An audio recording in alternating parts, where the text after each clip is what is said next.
We are 10 days away from the NFL season kicking off, where the Detroit Lions will face the defending Super Bowl champion Kansas City Chiefs. That means we have 10 days before we draft our fantasy teams. You may have already had your first draft. You may have already had 2-3 drafts. Your big priority league is drafting this weekend or early next week. You need to get prepped. You need to understand strategy.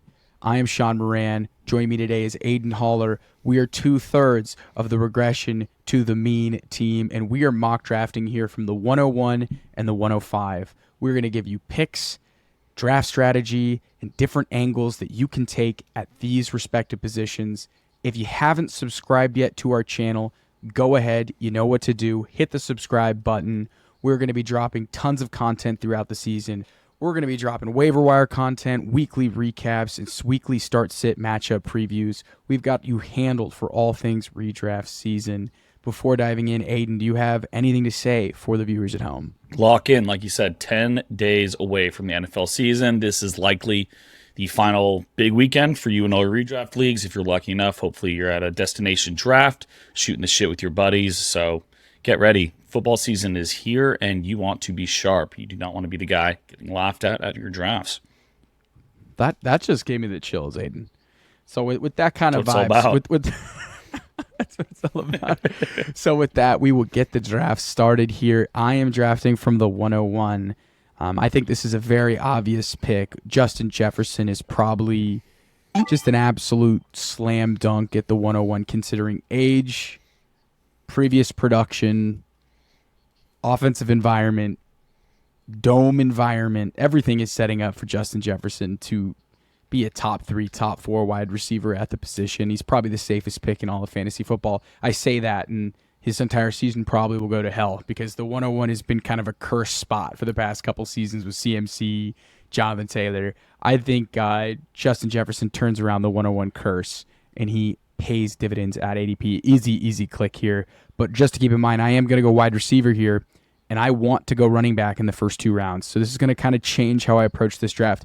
I might do something called a hero wide receiver approach here, but we will see how the draft grade breaks out. But Justin Jefferson, easy 101 here.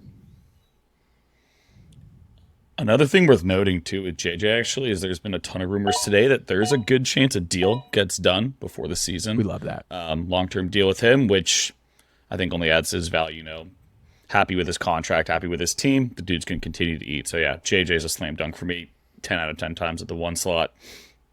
Cool. So here we go for me. Typically, you'll see Chase go 3.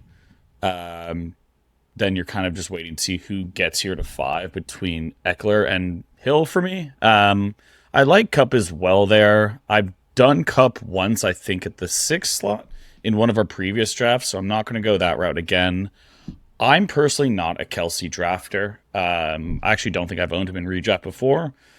I know it's awesome. I just don't want to be on the year where he's going to decline at some point. And whether it's this year, next year, in 3 years, I don't know. It's really just not where I like to draft him, especially in the middle of the first round. It just seems too high. So for that reason, I'm going with Austin Eckler. Dude's an absolute touchdown machine. Sure, the scheme changes a bit with Kellen Moore there as the offensive coordinator, but this dude is still probably going to score double-digit touchdowns, get multiple targets a week, a handful of carries. Pretty much a slam dunk pick for me. So I'm going Austin Eckler here. Then I'm probably going to hammer wide receiver with my next pick or 2. All right, let's see who wraps. Diggs. AJ Brown at the 14. Wow. So This is awesome. I would not have anticipated him to be here. But this is like an auto pick for me. This is someone personally I'm targeting like the end of the first round in terms of the wrap, and that's Amon-Ra St. Brown.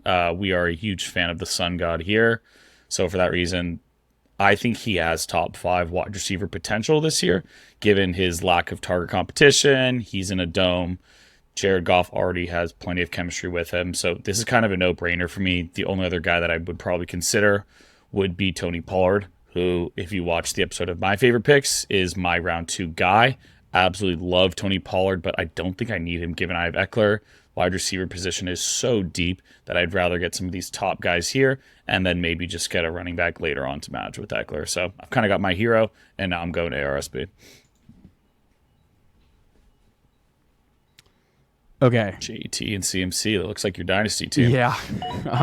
Okay. So this one I don't envision happening on draft day, and this is kind of No. this is something that's very interesting versus we're kind of in a fantasy expert bubble. We're not experts, right? But we follow a lot of people on Twitter, and it's just like kind of a vacuum sometimes. Or sorry, X. Sorry, Elon. It's kind of a vacuum sometime on like the Tony Pollard discourse where all of us so obviously see that this guy has RB1 upside and most likely should be a round 1 pick or like very early round 2 pick. But you may play in a home league where people just might not really know who Tony Pollard is or might be sleeping on Tony Pollard or might be thinking about the fact that he doesn't score a lot of touchdowns and they may incorporate somebody else in the offense. I would take Tony Pollard as soon as the like 11th or 12th pick in this draft. I feel that good about him. And he's my favorite pick in the second round outside of Amon-Ra St. Brown. So this is an easy one. I didn't envision this happening. If this were to happen where you'd have Tony Pollard and Justin Jefferson on the same team, you could start collecting those Venmo payments now from your buddies. I just don't. Yeah. I don't know if that's going to happen here. And then on TP at the 24 is insane. And, I'd be shocked, but yeah. just be prepared. Be prepared to hit the draft button. And the reason why this is such a big deal now is I was nervous that because I took Jefferson, that none of the running backs would be good, and I would just have to take an Olave, which I love, right? Nothing against that. But if you're taking wide receivers super heavy here to start, it means you're going to have to nail the dead zone, and the dead zone is just loaded with running back landmines. Like we can talk about some of our favorite running back targets in the dead zone that we can prioritize, but you just really want to leave these drafts, in my opinion, with a top 12 running back play, so you don't have to kind of thread the needle and hit a parlay on your running back 1 and 2 later on in the draft.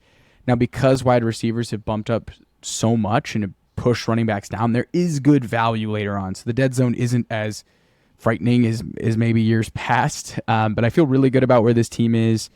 I think now I'm just going to go best player available. And remember this format, I didn't announce it at the top. This is a 12-man PPR league where you start a quarterback, 2 running backs, 2 wide receivers, a tight end, and 2 flexes. If you still can make the pitch, tell your league manager, tell your commissioner, get a second flex in there. It changes everything. It separates the men versus the boys. But in this instance, I think I'm going to have to take best player available here. I like a couple wide receivers. I really like a rookie running back, but it feels like a bit of a reach. I think I'm going to take the fulcrum of a much improved pass attack this season, a guy that will be a target hog and what should be an up-tempo paced offense with Todd Monk and his offensive coordinator. There is a lot of game theory here. If you get a strong, dominant tight end, it gives you such a positional advantage over your league mates. I'm going to be taking Mark Andrews here. There it is. Okay, this is interesting. That's not quite how I expected this to shake out. So before this got to me, there was a couple running backs I was looking at that I would consider drafting. I'm personally not a big Mondre fan. I'm not a huge Najee fan. I would have considered ETN here, and then you've got Gibbs as well. Given that I've already got Eckler, typically my draft strategy here would be either a quarterback or another wide receiver, especially with the additional flex spot. I kind of lean wide receiver, which leads me to 2 different guys. I did not expect T. Higgins to be here, to be completely honest. But then I'm staring at DK Metcalf as well. You've got the wide receiver 1 in a Seattle offense who's due for positive touchdown regression with Geno Smith as his quarterback versus T. Higgins, who's the clear-cut wide receiver 2 in the Bengals offense. Joe Burrow might miss a couple games, so you might have a slight dip in his performance early in the year, but still a really good pick. I personally lean DK. I think DK has a far higher ceiling out of the 2 picks. I'd almost go as far as say a safer floor as well, given he's the number 1 option in that offense. So I'm going to go DK. Start with ARSB, DK, and Eckler. Feeling good. I'll find another running back somewhere along here. There's guys I like later on in the draft, so I'm just not going to force my hand early in the draft. Good pick. He's gotten kind of negative buzz. They're running. Oh, wow. Look at that. Who DK. Yeah. Even though some people think that the positive TD regression's coming. Yeah, I don't really get it. It's like he could be a 10 touchdown plus guy easily. Okay, this is another interesting range of players here. Man, his ADP has kind of soared lately. The fir- the main guy I'm really looking at here is Damian Pierce. His ADP has risen quite a bit, but this is a guy that what we've seen in the preseason is going to be a three down workhorse dude. And getting him this late kind of feels like stealing at this point. His ADP has risen a bit. I'm still pretty comfortable with the cost. Just to walk through a couple other players here and why I potentially consider them or not. I love Amari Cooper, but there's a lot of question marks in that Cleveland Browns offense. They did look quite sharp in the last game, which was great. That was, I think, cleared a lot of concerns for people. Was the Deshaun Watson led offense looked a lot sharper. I'm not really considering tight end here. I typically don't go high. I would consider Hawkinson. Not a big Kittle guy, just given his kind of boom or bust weekly play. I like Hopkins as well, but not a huge target for me. And then I absolutely love Justin Herbert too, but I think I'm going to wait a bit longer on QB. With Damian Pierce as my running back too, I can pretty much just hammer wide receivers. I feel really good with those two running backs paired with ARSB and DK. Yeah, I definitely would have taken Damian Pierce there if he made it to me. Yeah, we're a big Pierce pod, big Pierce guys. So fourth and fifth round is a area of the draft where I really like to address quarterback. Justin Fields, Lamar, Jalen, all the Russian quarterbacks that I really like are off the board. I could be down to pivot and draft other high potential players at this point over a quarterback. I'm more than happy to take Daniel Jones and Anthony Richardson later on in drafts, but I already took Mark Andrews, so that's going to eliminate Darren Waller for me here. So if I had not taken Mark Andrews here, I could have just taken quarterback. I could have taken a tight end receiver and waited on quarterback. But I just think the way that this is going to be built out and the way that I want to approach it allows me to draft a guy that is going to really bounce back after a poor 2022. Justin Herbert was the QB2 in fantasy points 2 years ago, comes out last year in a really dysfunctional, highly injured offensive line, puts up the worst TD percentage of his career. He's now getting an upgraded offensive coordinator in Kellen Moore, where not only are they going to throw the ball deeper, they're just going to run more plays at a faster pace. Now, I think we need to caveat this a little bit with Joe Lombardi, their previous coordinator. They ran a shit ton of plays too. So it's not like they're going from a slow offense to a fast offense like the Baltimore Ravens. I think we're just going to see more of a vertical skill-based offense they just didn't have last year. And I think Justin Herbert is going to be not as forced to check the ball down to Austin Eckler's more, get it to some playmakers. I think he's an absolute slam dunk here in the fourth round. I'm going to take him here. The other quarterback in this range that's really enticing is Trevor Lawrence, but it feels like a reach to draft Lawrence over Herbert, given Herbert's historical precedent and performance. And then from here, I need to take a wide receiver.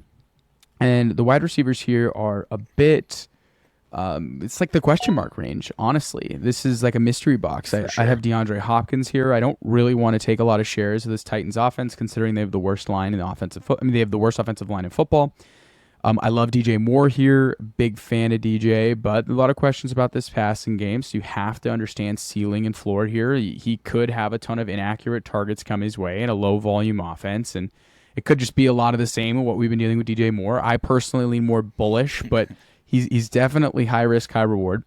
Jerry Jeudy, not going to take him at this ADP considering his injury. And last, kind of leaning in here on the guy that I think I want to be in on purely because he was such a talented rookie.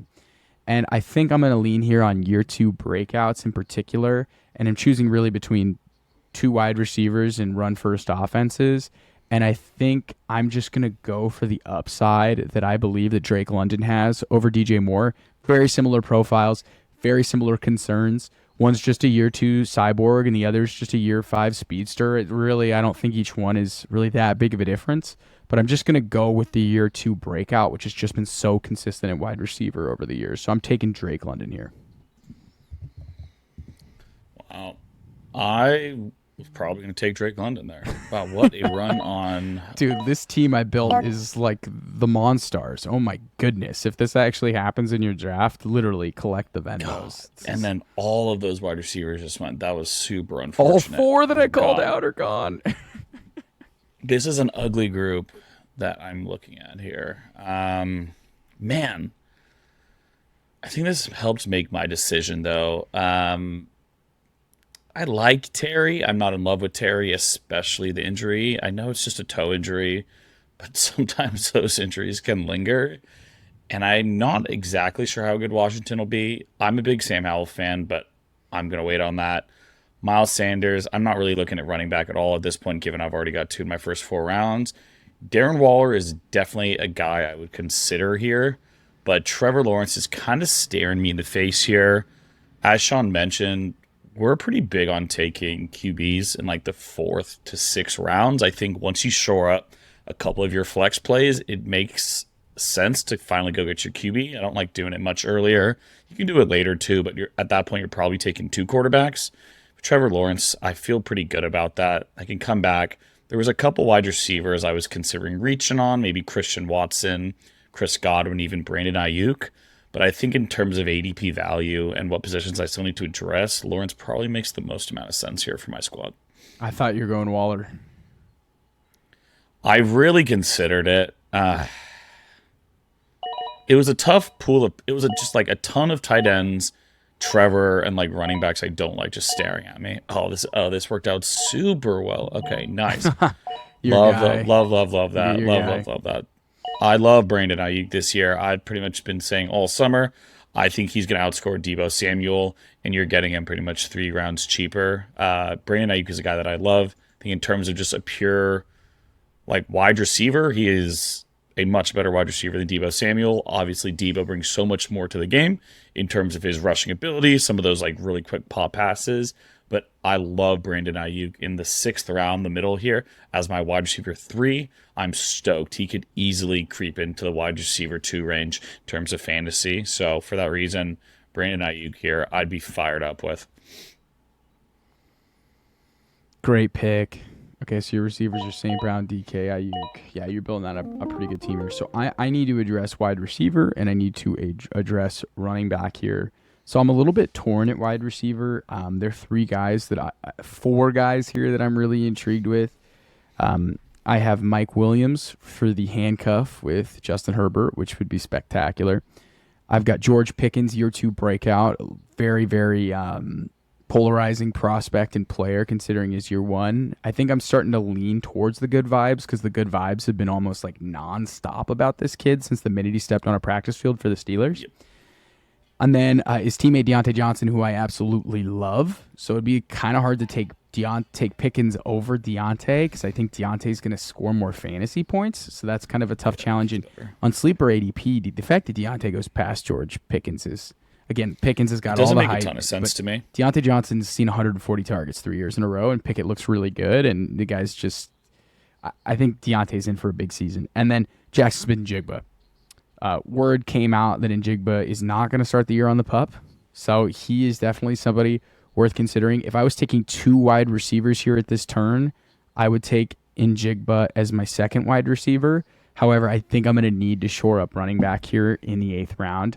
So because I'm going to take that approach, I think I'm going to go here with skipping on the Steelers offense. I'm going to go with the handcuff. I'm going to go double dip here into this Chargers offense, and I really believe in it. I've got a high conviction here. I think Mike Williams at ADP is such a good buy. So I'm gonna draft Mike Williams here, even though I really want part of the Steelers offense, but it's just I don't want to pick between Pickens and Deontay. And then here, this is simple. I need a second running back. Looking at the running backs on the board, it's between like Devontae Williams, who really don't have interest in drafting considering he tore 3 ligaments in his knee. A great story. He's back on the field. Good for Deontay. David Montgomery is going to be a volume cog in a great offense, and he's had strong historical fantasy performances. He's a great value here in the 8th round. And then James Cook is one of the sexiest names in fantasy football, just screaming up the draft boards. I'm a big fan of James Cook. However, I can't deny the opportunity that lies there for the number 1 running back in Tampa Bay. It's been a bit of a quiet offseason for Rachaad White. Not a ton of constant drumbeat on Twitter, or he's kind of a sleeper, right? Some people have really leaned in on him and really want to draft him, but I think this guy is going to see close to 300 touches in this offense. And whether or not he was excellent as a rookie, the vibes coming out of Tampa Bay is they want to feature him. They want to make him the number 1 player in this offense. Dave Canellis, the offensive coordinator, spent 10 of his 13 professional years with Pete Carroll. They rode one guy. I guess he's just an incredible locker room guy. He's got a crazy history of being semi-homeless at a junior college. Like, I know none of that matters to fantasy football. What matters to fantasy football is the running back big? Check. White is big. Is the running back fast? Yes. White is fast. Does the running back catch passes? Yes. He does all three. A lot of good vibes coming out of training camp for the Bucs. Don't care if they're one of the worst offenses in football. 7th round ADP for Rachaad White. I feel like in years past you would have taken him in the 4th round, so I'm taking him there. Yeah, RB2. Yeah, I pretty much knew that pick was going to happen there. I love that pick. All right, what do we do here? So I'm looking at 3 wide receivers that I've got on my team and 2 running backs. So I'm pretty much leaning either wide receiver or running back here.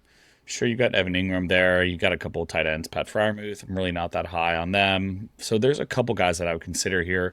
Sean already touched on George Pickens. Yeah, the vibes are just fantastic. The dude doesn't get a ton of separation, but just makes sweet catches left and right. Figures he could be poised for a big year 2 breakout. Marquise Brown, I've almost taken off my boards, if we're being completely honest. The quarterback news today with Colt McCoy gone. Bizarre. Josh, Bizarre. It's a blatant tank going on in Arizona. So I've pretty much removed all pass catchers from my board in general, unless you get them at absolutely ridiculous value. So for me, I'm looking at either James Cook, who Sean mentioned, who figures to be a huge role in that Buffalo offense, or one of 2 rookie wide receivers, JSN, who Sean already mentioned, obviously, should return early in the season. Not on the pups, a huge win for him. And Jordan Addison, who is stepping into the Adam Thielen role, which saw over 100 targets, just over 700 yards, and 6 to 7 touchdowns. For me, I'm going to swing upside with one of these rookie wide receivers. I pretty much go back and forth on this pick, but I really like Jordan Addison's role in this Minnesota offense. I think this guy is going to see probably 800 yards, 110, 120 targets. As my wide receiver 4, I'm kind of swinging for the fences here. I think he could have a monster year 1 in that offense. Flag plant, flag plant, flag plant. What a conviction. Jordan Addison, man. Jordan Addison, no matter what. Look at you, dude. I thought you were going to go for Pickens. I thought you were going to do it. No, I thought about it. Wow, James Cook almost made it back to me. That would have been something else. So now this is awesome. So it just feels like a lot of my guys are falling to me. So this is another guy that if you watch my round by round favorites, this is a guy that I can't stop drafting. I drafted him this weekend in mine and Sean's redraft league, and I'm going to be drafting him for the remainder of my redrafts because I absolutely love him. I think Antonio Gibson is poised for a massive return to kind of what we saw in his first 2 years in the NFL. We're already seeing in the preseason the routes that he's running out of the backfield and in the slot, along with the carries that I think he's going to get. Assuming this is about a league average offense, I think Antonio Gibson could be phenomenal. I think Eric Bieniemy pretty much looked Rivera in the face and was like, hey, this Antonio Gibson guy's awesome. You guys have been using him like morons. B-Rob obviously figures to be the goal line back, but Gibson is going to touch the ball a ton, both as a wide receiver and as a running back. In round 8 here as my wide receiver 3, I love that pick. So it's Gibson. That's an easy pick for me. I don't even have to look at the other people around him.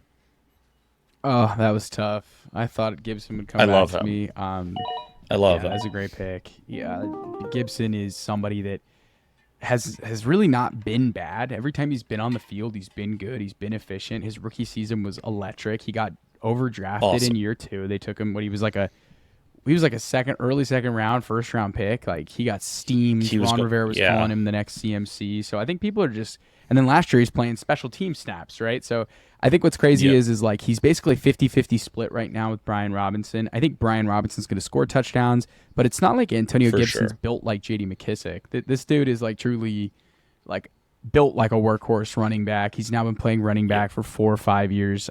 I think this is a great like post-hype sleeper breakout for Antonio Gibson. So yeah, I think that's a great pick. Price pick. Feels right finally this year. The price is really good, I think, for him. Price and vibes are good, which is always where you like want to align. Like vibes. That's what you like.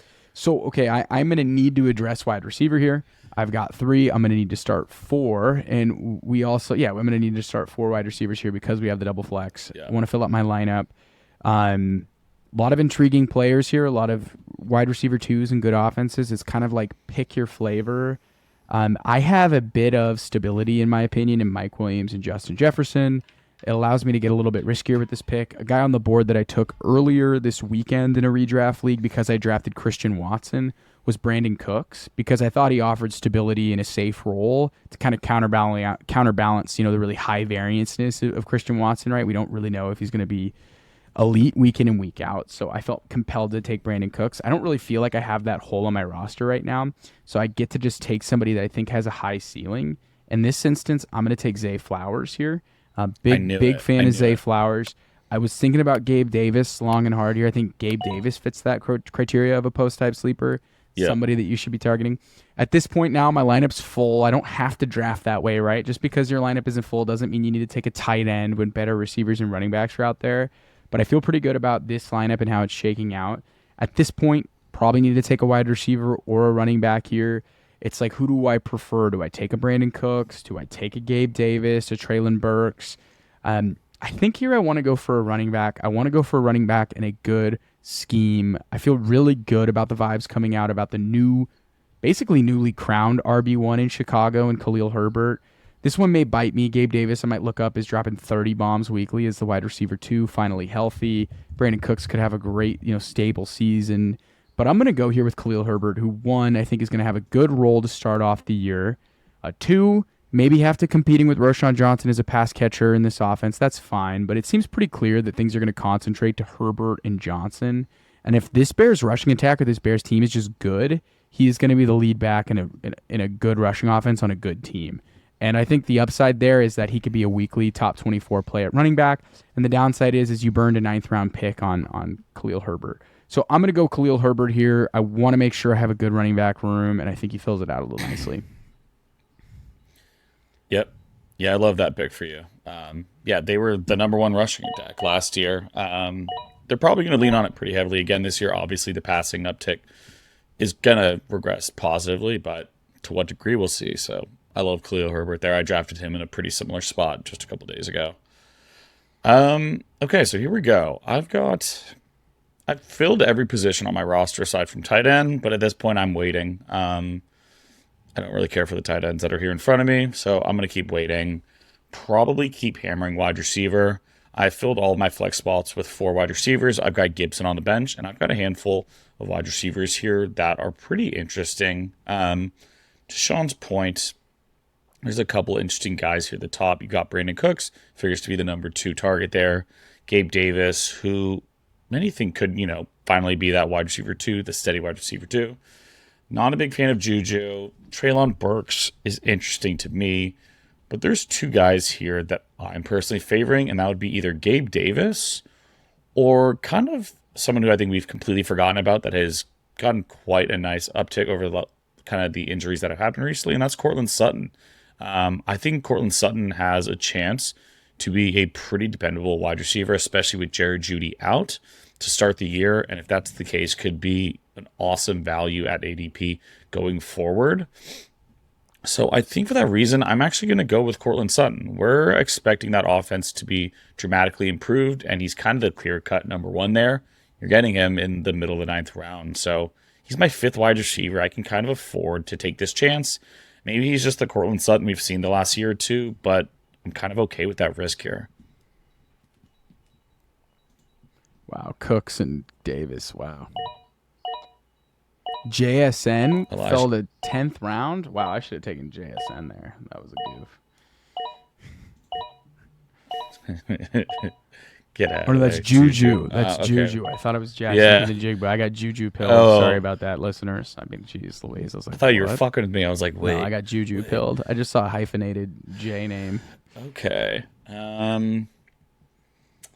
So this is an interesting range. So I've now got 5 wide receivers. At this point, I'm probably looking for another running back. Either that or another flyer at wide receiver. There's really only 2 guys I'm considering. I'm really not a big fan of Jerick McKinnon. I know he had a couple monster games last year, but I really do think Pacheco is going to be the guy there. You've got Devon Achane. Kind of all signs point towards Jonathan Taylor going to Miami. So I haven't really been drafting at all this year because I personally thought Dalvin Cook was going to go there. He didn't go. But it's just like bad vibes out of the Miami backfield. There's really no telling how that's going to shake out. So for me, this is between 2 people. I've got Ezekiel Elliott, who in my opinion could end up being one of the best bargains in fantasy football. One, because I think he's going to get a ton of red zone touches, and two, because if anything happens to Mondre, he pretty much steps into like a clear cut running back one. And then I've got Tank Bigsby, who again, talk about a guy who's been getting some of the best buzz in both the NFL and fantasy community. Probably figures to start only about maybe what 30-35% split in that backfield, but can kind of do all the same things as ETN. Maybe not as good of a pass catcher, but a pretty awesome runner. So it's really between those two for me. Again, I'm kind of just I'm going upside here with Tank Bigsby as my running back 4. Feel pretty good about my running back room. Tank and your Bigsby, you gotta love it. I think Tank Bigsby Yep, at this point is clearly a handcuff. I think for sure.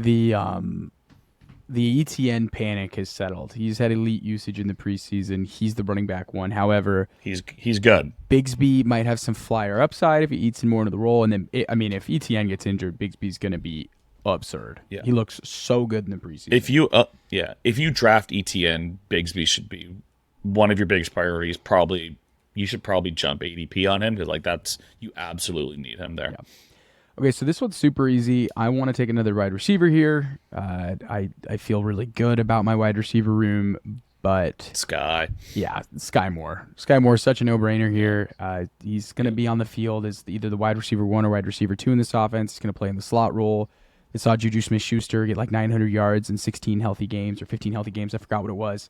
Even if he gets 900 yards and 3 TDs, which was what Juju got last year, Juju was a 6th-round draft pick. Sky Moore is a 10th-round draft pick. So I'm willing to take a swing here on the Chiefs offense. It's okay that Sky Moore didn't have a major season as a rookie. It was more of a developmental year considering he came out of Western Michigan.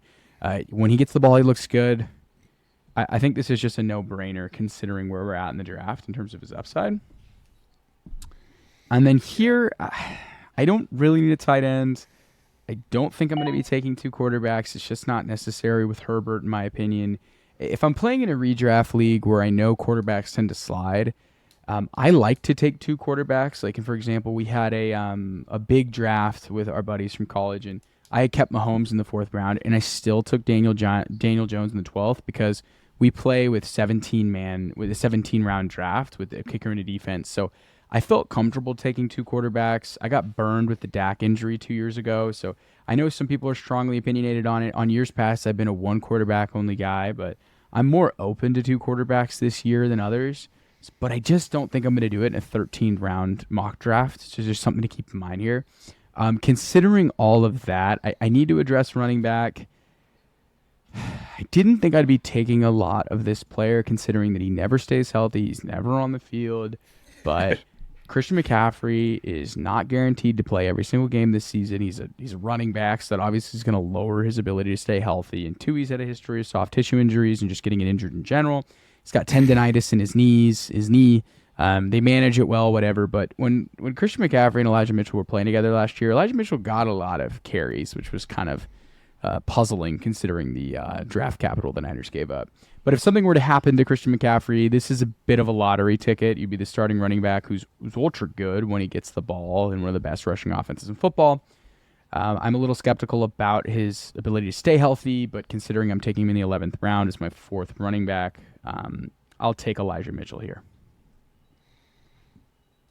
Yeah, he's worth it at that point. I think like the 2 points you make is like he's pretty awesome when he's played, and if Christian McCaffrey goes down, that could be a potential lottery ticket there. So yeah. I love that they're at this point in the draft. It just kind of makes sense. It's one of the handcuffs you should be targeting. Okay, here. So at this point in the draft, I still don't have a tight end. Debating, do I wait one more round? There are a couple guys I like here, the couple tight ends that I would target. I'm personally not a big Chig guy. I know a lot of people are. Pretty awesome efficiency, but I just don't know the passing volume of that offense as the 3rd or 4th option. So I'm not in love with it. Love Tyler Higbee. I think he's an option here that I'm absolutely considering. Or I maybe just wait one more round for a guy like Sam Laporta or Greg Dulcich. Kind of looking at the wide receivers and running backs. There's no one that I'm dying to get here that I don't think is potentially available at the next round. So I actually think I'm going to go with Tyler Higbee. It really does pay to wait on tight end, in my opinion, if you don't get some of those top guys. even paying for the top guys is typically not a strategy that I deploy. I got Dallas Goedert this weekend at a pretty cheap price. Granted, our roster settings are a little different, but I just don't love that middle range of tight ends. You know, the Ingrams, the Njokus, the Freiermuths. I'd rather just wait, keep drafting wide receivers, keep going with the running backs. But I am going to go with Igby here because I think there's potential for him to be the number 2 target earner in what could be a very pass happy, bad Rams offense. So I'm going to go with Igby here. Finally check that tight end box and move on. Daniel Jones, man, what a value. Just makes no sense. It's the proof. It's like really the proof on why you should wait. Oh, they both went. Oh Darn. no, I wanted Jalen. I should have taken. Uh, I realized I'd rather take Jalen Warren over Elijah Mitchell there at the 11. yeah, like I needed to take Warren there. I got caught up. I, Got caught in I also ADP. gambled. I got caught in ADP there, I and I just took ADP guy. Jalen Warren should have been my pick there. I'll own that. Yep. I thought Algier or Warren would make it back, so I'm right there with you in not getting my guy there. So I'm gonna go with Shaun here. I'm not gonna take another QB just for the sake of a 13 round mock. I just want to keep hammering my flex players. There's a couple tight ends looking at me. I personally don't want a second one. Let's filter out the QBs so I know what I'm looking at. Huh. This is an interesting group of players. I think I will wait one more round for him. I know these players aren't inspiring, but this is the end of your draft. Just go take swings, go down the board, and just find players that you really believe in. And this is a guy that I've kind of been banging the drum on all offseason, and that's who I think is the wide receiver 1 in a Houston offense. So I'm going with Nico Collins. Caught another touchdown last night. Figures to be the wide receiver 1 and probably top target earner there. So I'm going with Nico. You Yeah. snake. You snake. Oh, that sucked. Oh, the tip of the tongue. The tongue. Okay. Damn, Nico's such a screaming value. ADP like It's silly. 150. I mean, it's not the sexiest pick by any means, but damn, he's going to play a ton. Okay, so I'm going to go back to the promising rookie wide receiver. The guy could easily be the number 1 here in the Denver Broncos. I think if you're not leaving your Let's draft go. with Jaden Reed or Marvin Mims or Tank Bigsby or Tyler Algier or Jalen Warren, these are like some of the top-notch sleepers you get on fantasy football. So that's going to be an easy pick for me over someone like a Romeo Dobbs. Oh my goodness. Marvin Mims has a lower ADP than Justin Ross on Sleeper. Come on now. All right. Come on now. Like, let's Come use on. our eyes. Like we saw what he's going to be in 2 wide receiver sets until Judy gets back. 3 wide receiver sets upon his return. Dude. In what we're expecting to be a much better passing offense. Everyone's already hurt in that love offense. Mims. Like literally everyone's already hurt. know. So like let's take Not to mention Sean Payton. It was his first pick. Like, it was Sean Payton's first pick. He traded for him. traded up to take Marvin Mims. That's an easy pick here. Yeah, that's not a guy that he's going to sit on the bench. Okay, so that's another one. Okay, now it's like lottery tickets, right? Like swing for upside. Like Zay Jones and Romeo Dobbs are fine players, but like, do you think that they're really gonna crush, right? And even if they're good, they're gonna be on waivers. No. Go pick them up off waivers. You don't need to draft them, right? They're not really a lottery ticket in that sense. So I've got 4 running backs. I've got 6 wide receivers. I'm just gonna go onesies on quarterback and tight end because I hammered elite tight end and elite QB. So I'm going to just kind of hop in the flex pool here and just see some options that I think could be really profitable. I'm not seeing anything too crazy. I think I'm going to leave my draft here with someone who's gotten a lot of buzz during the offseason, somebody that some people think is just like a third down running back. Some people think he's going to be the starting running back. I don't know how this Eagles offense is going to shake out, but there's an opportunity where you look up by week 8 and Kenneth Gainwell is the starting running back for the Philadelphia Eagles. He looked good at the end of last season. He's going to be on the field for like a 2-minute offense, 4-minute offense. He's trusted. He's a good pass blocker. He's a good pass catcher. I don't think he's going to be the number 1 in this offense unless there's an injury, but spoiler alert, he plays in a backfield with Rashad Penny and DeAndre Swift, who don't necessarily have the most consistency when it comes to staying on the field. I think in terms of like a lottery ticket, ton of upside here with Kenneth Gainwell. I'm going to bet on this offense, bet on the opportunity, and swing for the fences here. Why not? Kenny Gainwell. Yeah, we like that. What do we want here? Yeah, at this point, yeah, you're kind of just swinging for the fence. Jalen Hyatt's a fun pick here. Could be a huge, weekly boom guy. The running backs here just don't really do it for me. You've got, Deuce Vaughn. Kendre Miller has looked pretty bad in the offseason. That hype train, I feel like, has gone back to the It's station so where weird. I It personally, it where I changes personally every think it day. It belongs. changes You've every got day.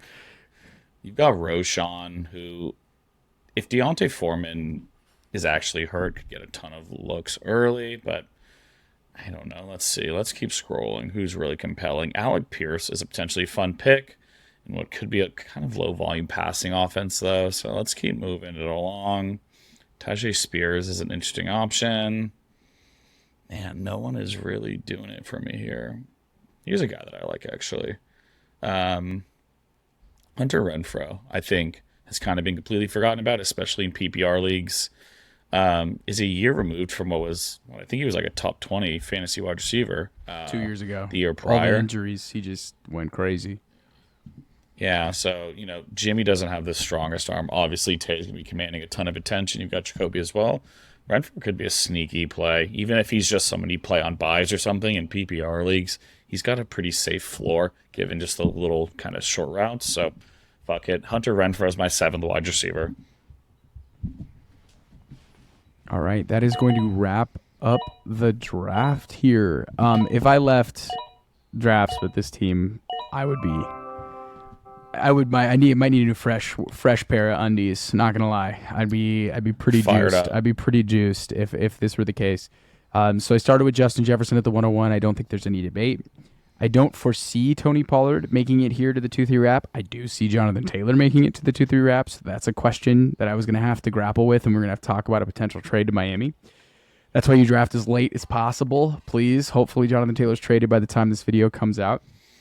Chris Olave is somebody I love there too as a second round, third round pick. But I was able to luck out on Pollard, and I'm very, very fortunate for it. I think this is why my team is so good, and it allowed me to take Mark Andrews without even questioning it, because I had Tony Pollard, I had Justin Jefferson, I have my base, I have my anchors at the two most important positions in fantasy football. Was able to take Mark Andrews. Felt really good about taking Justin Herbert in the fourth. Really want him on my teams this year. Felt like a good place to take him, considering all the premier options were off the board. Drake London is somebody I'm prioritizing in drafts. It was tough choosing between DJ Moore and Drake London, but I just went with, I think, just prospect profile, I'm going to say, in Drake London and year one production, and that's why I ended up with London over DJ. Feel really good about Mike Williams and Rashad White. Rashad White is my RB2, high volume play here, kind of your classic dead zone back that you don't have to pay for, and it's a year two breakout potential. So felt good about taking Rashad White. Zay Flowers doubled up on this Baltimore offense along with this Chargers offense. I am preseason and offseason narratives. Hashtag offseason matters with the Ravens and the Chargers in terms of new OCs. Feel really good about Khalil Herbert, Sky Moore, and then just upside contingency plays and Elijah Mitchell, Kenny Gainwell, and Marvin Mims is probably one of the best sleepers in all of fantasy football. So I felt good about this approach. Aiden, tell us a little bit about how you were approaching this draft and why you necessarily felt the need to not go maybe hero RB and why you ended up drafting, say, a Dameon Pierce in the fourth round and kind of what that build was like. Yeah, let's do it. Yeah, so I think, again, Austin Eckler is like what, in my opinion, is one of the safest first round picks. You've got a handful of wide receivers littered in there, Kelsey as well, but Eckler is a guy that's probably going to score double digit touchdowns, so love him there to really be an anchor for my team. ARSB, to Sean's point, probably is not someone I expect to be here, but if he is a no-brainer for me. I absolutely love him. Top 5 wide receiver potential. DK Metcalf is a guy that I'm absolutely targeting as well. I think he's in store for 10 plus touchdowns.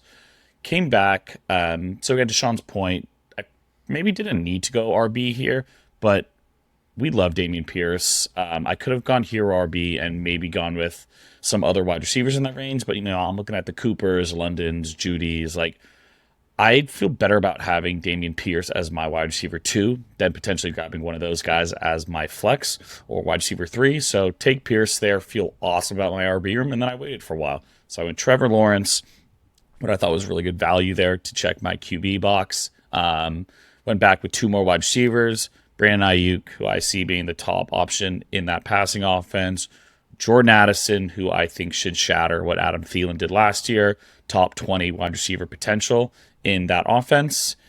Finally took another running back in Gibson, who I absolutely love. Huge PPR upside. I think they're really going to unlock him and use him to his strengths. Cortland Sutton, as a beneficiary of the Jared Judy noise, he's going to be on the field pretty much every offensive snap and should be the top option in that passing offense. Get him in the 9th round. Absolutely take that chance on wide receiver 5. Tank Bigsby, one of the best handcuffs in fantasy football. Dude, super talented, and everyone cannot stop talking about him. Finally took a tight end in Tyler Higbee. I'm okay with waiting. I've kind of said this on multiple videos. I'm more than happy waiting on tight end position. The difference between Tyler Higbee and Pat Freiermuth on a week-to-week basis is going to be very little, if any. So just keep waiting. Higbee's more than fine there. Then a couple of just, swing plays. Nico Collins, potential wide receiver 1 in Houston, and Hunter Renfrow, with who knows if he's healthy, could be a really nice option in that Las Vegas passing offense. So again, to Shaun's point, this is a team that I really like. You'll see kind of what both of us did was avoid the running back dead zone, which is something we talk about a ton. Damian kind of fits the running back dead zone there, but given where he is right now, is kind of ahead of it. I don't know. He's still kind of in that.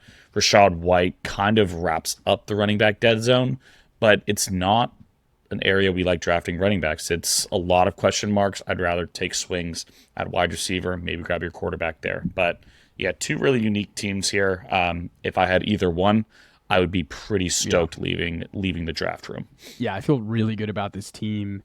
It's really interesting because we've now done 4 of these, and we've now done some real drafts.